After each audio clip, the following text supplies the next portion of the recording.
was not yet able to compare the documents with the digital copies. As such, he ordered the clerk of court to compare the hard copies are the same mirror copies of the digital copies contained in the USB submitted before giving copies to the parties.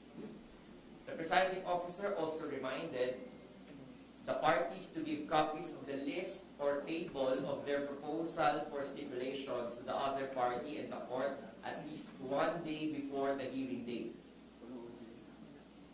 And then Senator Judge Erwin Tulfo raised a point of order regarding Attorney Michael Poa being referred to by witness Roderick Wamil in his testimony if there is a conflict of interest between him being a person identified by the witness and a counsel.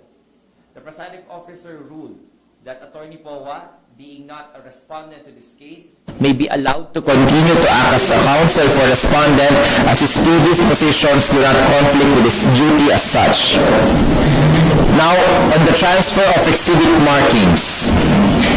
It is a ministerial act and not an admission of the truth. In resolving the prosecution's motion to transfer exhibit markings to portions of the purported Arturo Las Cañas affidavit with the objection of the respondent's counsel yesterday, presiding officer Chis Escudero drew a definitive line between administrative record keeping and evidentiary truth. While granting the physical transfer of the markings, the court explicitly ruled this as a purely mechanical and ministerial act, and the document is not yet considered as an evidence until formally offered under Section 34, Rule 132 of the Rules of Court. The presiding officer emphasized that the document remains fatally defective as it is unsigned, unnotarized, and not made under oath. Applying the Supreme Court doctrine of independent relevant statements in Espinelli versus People, the court restricted the affidavit's use.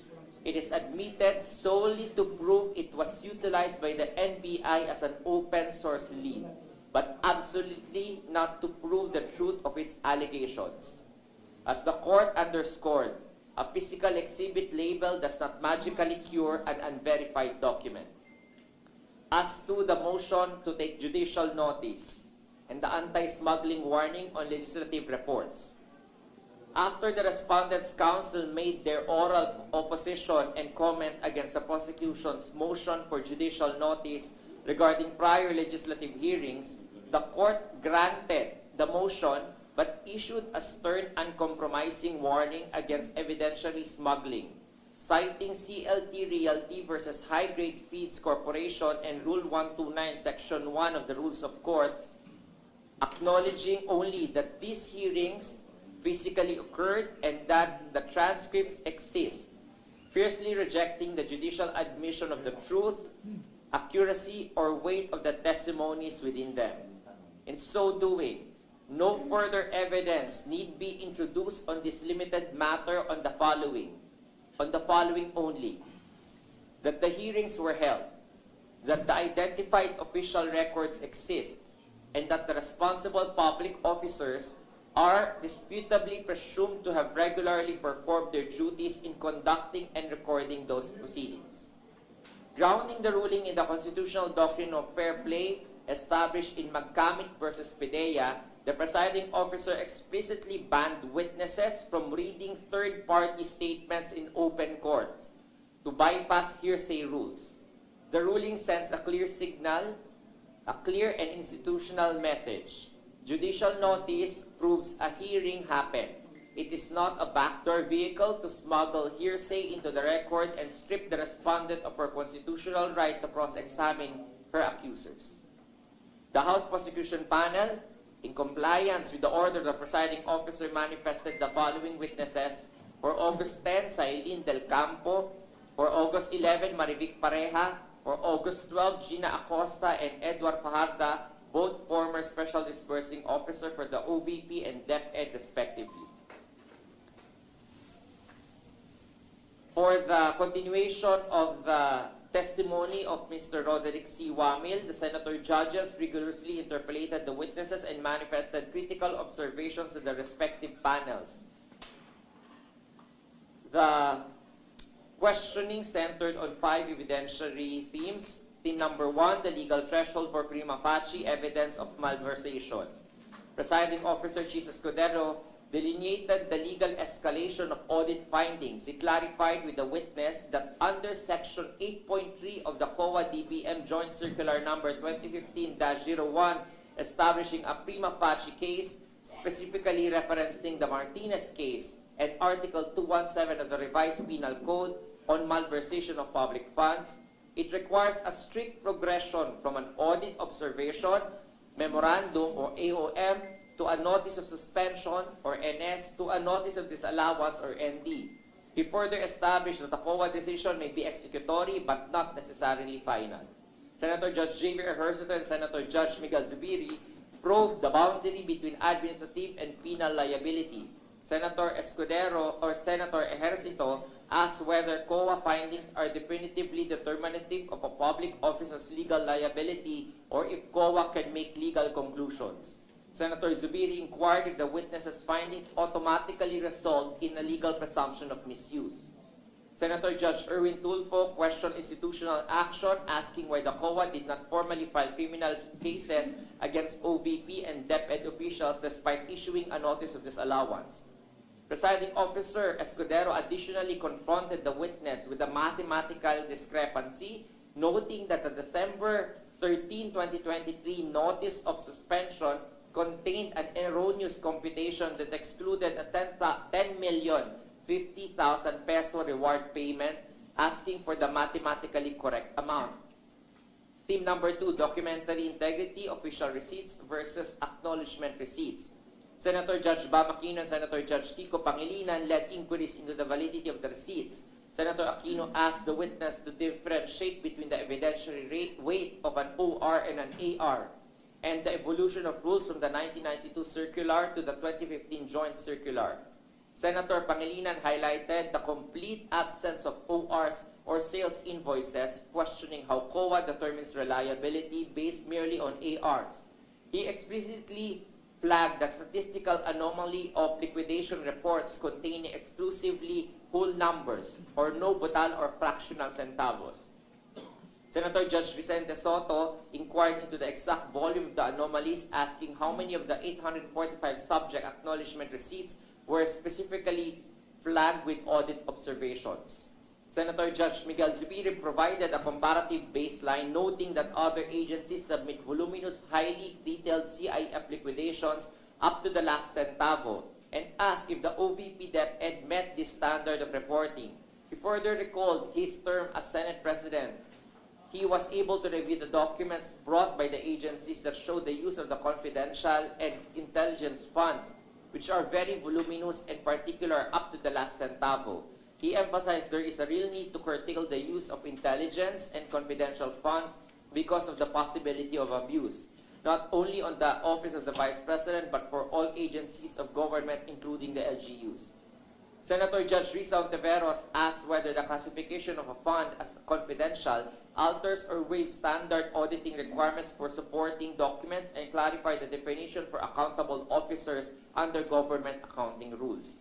Senator Judge Rafi Tulfo posed the counter perspective, asking if requiring standard commercial proofs of purchase for covert CIF operations inherently compromises national security. Theme number 3, the substantive classification of funds, intelligence rewards versus ayuda or social fund. Senator Judge Risa Ontiveros and Senate President Sherwin Gatchalian scrutinized the distribution of medical supplies. Senator Ontiveros asked how the COA legally classifies the distribution of medicines, whether it constitutes a legitimate intelligence reward or standard ayuda or social aid, and what extent of inquiry COA must conduct to differentiate the two. Senator Risa Ontiveros asked COA State Auditor Wamil if it was normal in his experience for agencies to provide medicine amounting to millions of pesos in exchange of intelligence information. Senate President Gatchalian asked who holds the burden of establishing the causal link, certifying that the distribution of goods actually resulted in the successful purchase of actionable intelligence. Senator Judge Joel Villanueva and Senator Judge Ping Lacson examined the evidence of success. Senator Villanueva asked how one forensically proves the purchase of information. He further asked if the COA checks each and every transaction, especially if the rewards were actually given for a successful intelligence gathering. Senator Lacson asked if an after-surveillance report constitutes valid evidence of success, how COA determines if intelligence gathering was unsuccessful, and if evidence is evaluated per transaction. Theme number 4, verification of identities and the use of aliases. Senator Judge Ping Lacson, Senator Judge Erwin Tulfo, and Senate President Gatchalian questioned the propriety and regulatory basis for using aliases or code names on ARs. They inquired into what specific efforts COA exerted to validate the true identities of or identities behind the aliases, and whether Joint Circular 2015-01 is legally deficient in addressing this practice. Senate President Gatchalian further asked if the audited agencies ever formally informed the COA that the names on the ARs were aliases. And lastly, theme number 5, audit independence, interagency protocols, and geopolitical context. Senator Judge Kiko Pangilinan, Senator Judge Bam Aquino, and Senator Judge Rafi Tulfo investigated a meeting requested by the agencies regarding an audit query. Senator Pangilinan asked if such a meeting violates the joint circular. Senator Aquino asked about the effect of an ND compared to an AOM, and Senator Tulfo asked if the witness felt intimidated by the lawyers present during that meeting. Senator Pangilinan also asked if it is standard practice for an agency to refuse receipt of an AOM by claiming there is no authorized recipient. Senator Judge Joel Villanueva inquired into the internal COA hierarchy, asking what specific findings were revised by the witness's supervisor as the audit escalated from an AOM to an NS and to an ND, and if ICPAO conducted independent investigations beyond merely checking documentary deficiencies. Presiding Officer Scudero verified the witness's baseline knowledge, establishing that because the witness did not possess CI or CF liquidation reports of former Vice President Judge Omar Binay, he could not also evaluate them and do not have any knowledge about the existence of such intelligence funds. That as for the testimony of House Prosecution Panel's fourth witness, Sailin May Del Campo, the Counsel for House Prosecution Panel's Attorney Lorna Kapunan conducted the initial direct examination of Auditor Sailin Del Campo, and after the direct examination, the respondent will conduct the cross-examination through Attorney Christine R. Ferrer. And before starting the direct examination, Attorney Kapunan manifested that they have several proposals for stipulations. That Ms. Del Campo took over the audit of the confidential funds of the Office of the Vice President and the Department of Education for specific quarters in 2022 and 2023. Attorney Kapunan also asked the defense to stipulate to a large batch of exhibits consisting of notice of disallowances, certifications, acknowledgement receipts, etc., as being the authentic documents submitted by the OVP and DepEd. Respondent's counsel, Attorney Ferrer, did not stipulate and stipulated only on 10 items. Specifically,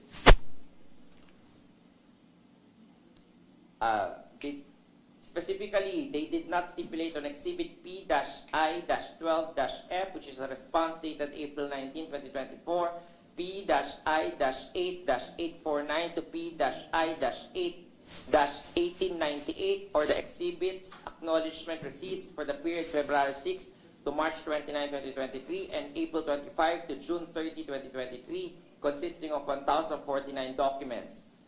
They also did not stipulate on Exhibits P-I-12-H to P-12-H-9, or the Protective Intelligence Operation Report for the engagement of Respondent Duterte from the Vice Presidential Security and Protection Group.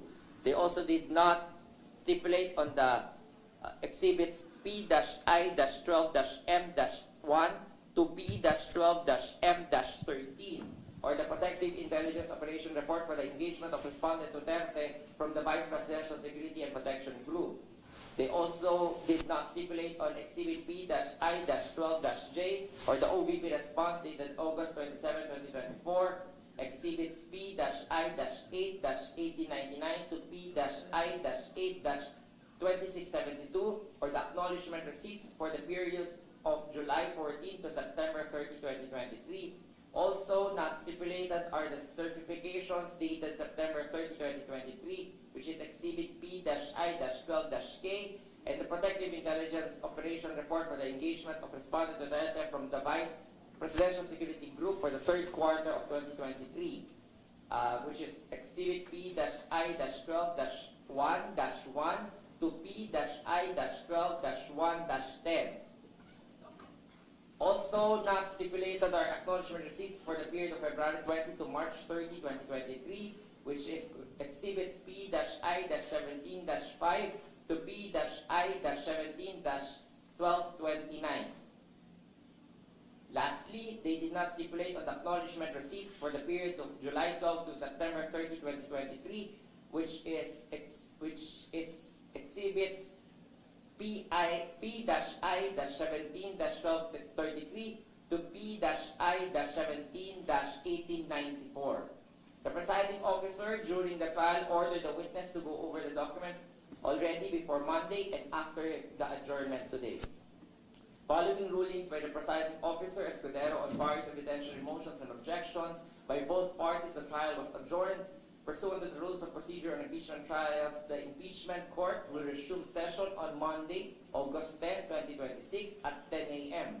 The agenda is a continuation of the presentation of the House Prosecution Panel's case-in-chief for Article 1 with the continuation of the direct examination of witness Sailin Del Campo of the Commission on Audit. Any questions?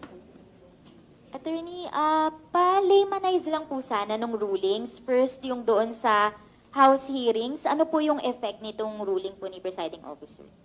Ang effect lamang po nun ay kailangan pa rin pong patunayan kung ano ang laman ng mga transcript o stenographic notes. Hindi po pinapayagan ang pagbabasa ng mga nilalaman ng mga transcript o stenographic notes. Ang agree lamang ng impeachment court doon sa pagtitake ng judicial notice ay lumalaman lamang ng o nagpo-prove lamang ng mga facts na to na may nangyaring hearing at yung na merong official records yung hearing na yon at yung mga officers na gumawa ng mga transcripts na yon ay presumed to have done their regular duties. At na may disputable presumption yon na regular yung nangyaring hearing doon. So yun lamang yung pinapatunayan ng pag-take into judicial notice nung mga TSNs at saka nung fact na may nangyaring hearing na yun, na ni-request ng House Prosecution Panel. Bali, hindi po parang admitted as evidence yung mga transcripts ng mga hearings. Tama. Nilinaw po yun ni Presiding Officer na walang epekto yun doon sa truth and accuracy of the evidence contained in the TSNs. Yung mga testimonya doon, yung mga pagtatanong at sagot ng mga testigo, walang recognition ang impeachment court na yun ay totoo at accurate. So what happens to that, sir? Kung sakali na gusto ng prosecution na palabasin yung parehong mga nakuha from the hearings, kailangan po nilang mag-present pa rin ng witnesses and evidence? I think that is the strategy that they are going for. That's why hindi pa rin po nila nilaglag as a witness si Ms. Marivic Pareja ng House of Representatives. How about, sir, yung sa kay Las Cañas po, yung sa affidavit po ni Las Cañas? Doon po sa affidavit ni Mr. Las Cañas, ito po ang pagka-transfer po ng marking is a purely mechanical and ministerial act. Ang ibig sabihin lamang po nun na nilalagyan lang ng identification yung parte na yon ng affidavit ni Mr. Las Cañas. Wala rin pong ina-admit ang korte by granting the motion at pagpapayag na magkaroon ng marking doon sa affidavit na yon ni Mr. Las Cañas. Walang recognition po ang korte ng ang nilalaman nun ay katotohanan at yung dokumento na yon ay autentiko at valido at nagiging affidavit po. So, walang effect na ganun po na inire-recognize ang impeachment court. Attorney, balikan ko lang din po dun sa House committee hearings. So, ibig sabihin po ba yung transcripts, yung video recordings, hindi na siya pwedeng i-bring up? Kuwari, magpe-play ng parts of it or magpa-flash as part ng testimonial evidence ni Marinig Pareha? Tama ka po, nakasaad yan doon sa resolution ni Presiding Officer kanina dahil isa po sa kondisyon ng judicial notice under Rule 129, Section 1 ng ating Rules of Court, nakalagay po doon na specific na nakalagay na section, what did not be proved. Ibig sabihin, kapag nag-take judicial notice na ang korte, hindi na ito kailangang patunayan sa korte. So, ibig sabihin, kapag ipipresenta ito, hindi na kailangan yon. Dahil may judicial notice na nga na existing yung ganung recording na yon. Or yung hearing na yon ay nangyari nga. So, hindi na kailangan ng testigo na mag-testify na may ganung nangyaring hearing at ito yung transcript na kanilang ginawa doon dahil ni-recognize na yun ng korte na existing. And then, Attorney, yung si Counsel for the Prosecutors, Attorney Lorna Capunan po, nakikita natin may mga naging comments siya na though wini-withdraw niya naman, yung iba pino-point out ni Presiding Officer Escudero. Observation lang din po ng netizens, nagiging malambot po ba ang impeachment court pagdating sa ganitong decorum?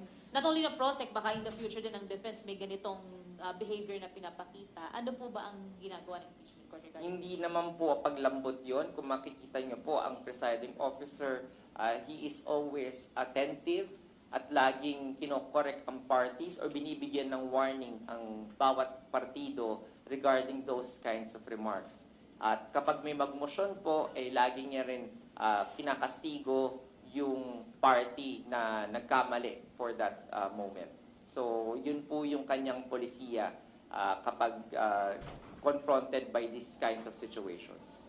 Attorney, reprimanding, meron pa po bang, ano pa yung pinakamalalang pwedeng mangyari or consequence kung sakaling hindi let's say, maayos yung ganitong behavior? Kailangan nyo pong maintindihan na ang pinakamalala pong pwedeng kapangyarihan na gawin ng isang korte sa hindi pagsunod, no, ay yung papatawag siya o sasabihin contempt of court yung isang tao, no? Yun ay may mga kaukulang mga punishment kapag ikaw ay sinabihang in contempt of court. So it should be used sparingly by the presiding officer and any court in general naman ginagawa yun na hindi kagad yun yung ini-impose. So if it can be just called to the attention of the parties na they are going beyond the boundaries of their ethical duties, then yun lamang yung i-impose ng ating presiding officer bilang sanction. So, reprimand and admonishment lang. Sorry, makulit. Attorney, yung sa judicial notice, ang nire-recognize ng korte ay nag-exist yung hearing. Nag-exist yung hearing at merong mga transcript yung hearing na yon at yung mga gumawa ng mga transcript na yon, ginawa yung kanilang, pati yung mga nag-participate sa hearing na yun, ng mga kongresista, ay regular na pinerform yung kanilang duties as such, absent any proof to the contrary. Pero yung content, kung anong napatunayan dun sa hearing, Wala po. what can we Because katulad ng warning ni presiding officer, these kinds of strategies by the parties will not be tolerated in the future. Kaya nag-warning siya na the records of these transcripts or the affidavits that the other party, the respondent, cannot confront, hindi niya matatanong sa cross-examination. It is violative of the Constitution and violative of the right to due process of the respondent. Kaya hindi po papayagan na magpasok ng mga nilalaman ng mga transcript na yon dito sa impeachment court. Dahil yun po ay tinatawag nating hearsay evidence. What can we expect sa pagharap ni Pareha ba yun, sir? Attorney, ano yun? Babasahin yung transcript at sasabihin niya, i-authenticate niya. Anong Wala na role pong niya? papayagan na gano'n ang presiding officer. Malinaw po sa kanyang order na that cannot be done anymore. So, ano magiging role without touching on the strategy ng PROSEC, ano pwedeng maging rule pa ni Pareha? Ba't pa po siya pinasabina? Hindi ko po alam. Baka yung prosecution po yung kailangan mag-ask po. I-ask niyo yan. Isa na lang. Attorney, yung sa kay Las Cañas, ganoon din po ba yung judicial notice niya? Nire-recognize lang natin na nag-exist yun? Wala pong judicial notice Wala. kay Las Cañas. Ang inisyu lamang po na resolution ng ating korte ay ukol doon sa motion ng House Prosecution Panel na magkaroon ng conference, which is happening ngayon, 4 p.m., no? Na magkaroon ng conference para bigyan ng pagkakataon silang i-transfer yung marking na sub-marking doon sa kopya na ginamit ni Attorney Melvin Matibag nung sa kanyang testimonya. Maalala ninyo, yung kopya nga yung ginamit niya na to refer to the Las Cañas affidavit. So doon din minarkahan yon. So merong certified true copy na kopya talaga na may marka na ng clerk of court, yung prosecution panel, pinapatransfer lang nila mula doon sa kopya na ginamit ni Attorney Matibag to the copy that they officially have with the court. But again, the contents of which will not be and cannot be used. Yes.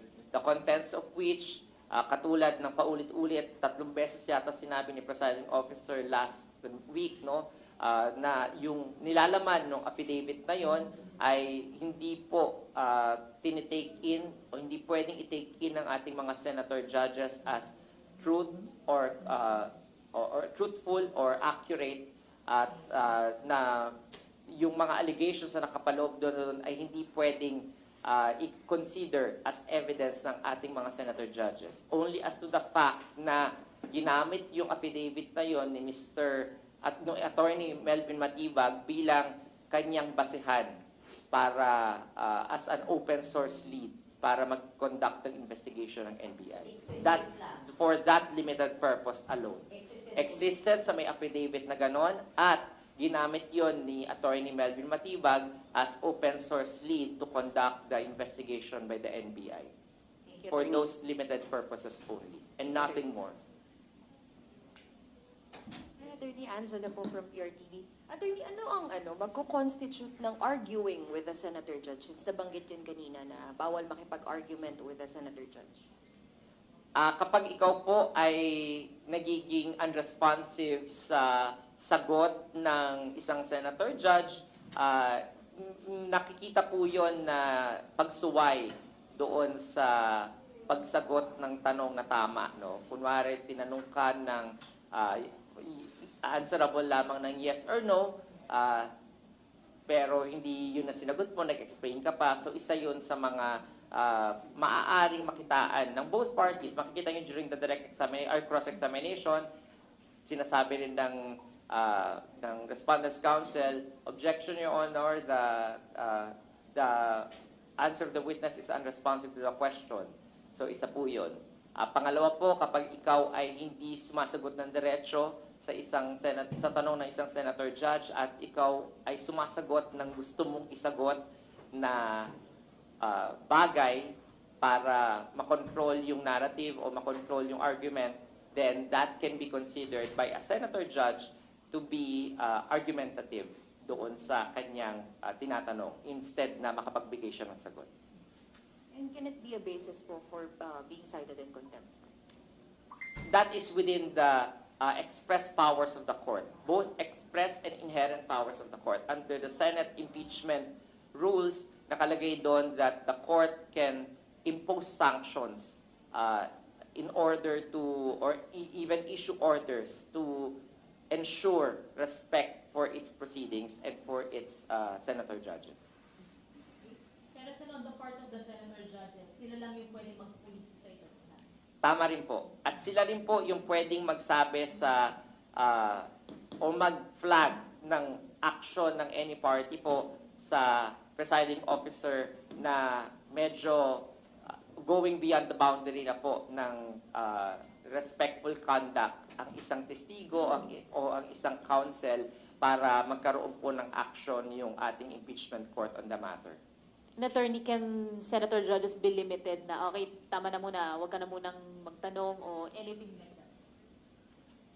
Ang limitation lamang po sa ating senator judges ay yung logistical limitation na 2 minutes ang kanilang pagtatanong at 2 rounds ang kanilang pagtatanong. As to the kind or quality of the question that they will ask, wala pong control ang ating presiding officer because bahala po yung ating mga senator judges kung anong gusto nilang patukuyin kasi sila po yung ultimately magde-decide ng ultimate question kung guilty or not guilty. So sila yung kailangan makumbinse na yung inihaharap na ebidensya po sa kanila ay credible, truthful, at accurate po. So they are also the ones who can decipher individually kung ano yung for them questionable, ano po for them yung kapanipaniwala at hindi kapanipaniwala. Kaya doon po nanggagaling yung mga tanong ng ating mga senator judges. Pero attorney, yung ginawa po kanina ni Presiding Officer Cheese doon kay Wamil, was that a warning, a reminder?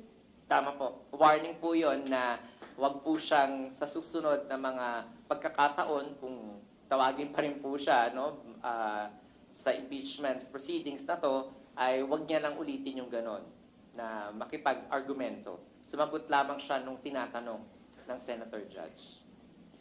Sorry, papa-comment lang po kasi yung Supreme Court daw po ay dininay na yung consolidated petitions filed by Vice President Sara Duterte and Attorney Torion questioning yung House impeachment proceedings. Moot na daw po ito since yung articles have been transmitted to the Senate and ongoing na yung trial. Your comment on this lang po. As of now, I cannot comment on it because I haven't read the whole resolution and decision. Siguro by Friday sa ating press briefing, meron na akong comment dyan. Okay po? Thank you. Thank you.